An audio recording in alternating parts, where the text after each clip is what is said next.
बोलिए गणपति महाराज की जय।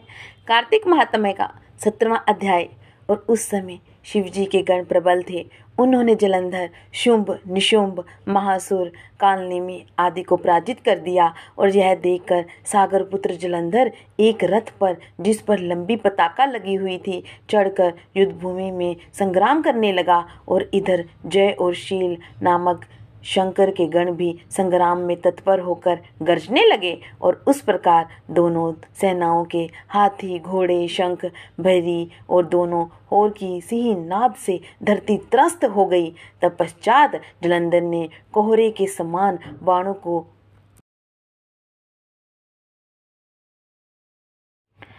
चला धरती से लेकर आकाश तक व्याप्त कर दिया। और नंदी को 5, गणेश को 5 और वीरभद्र को इस प्रकार ही 20 बाण मारकर उनके शरीर को छेद दिया।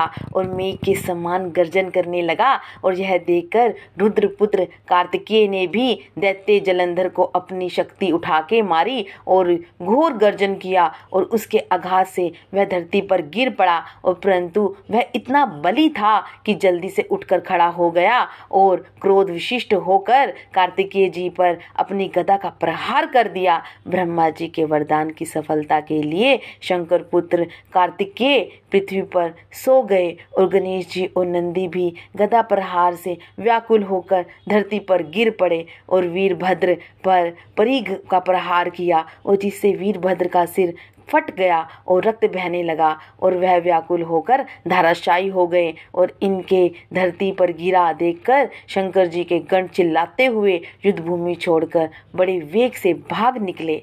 और इस प्रकार से कार्तिक महात्म्य का 17वां अध्याय संपूर्ण होता है। जय श्री राधे, जय श्री कृष्णा।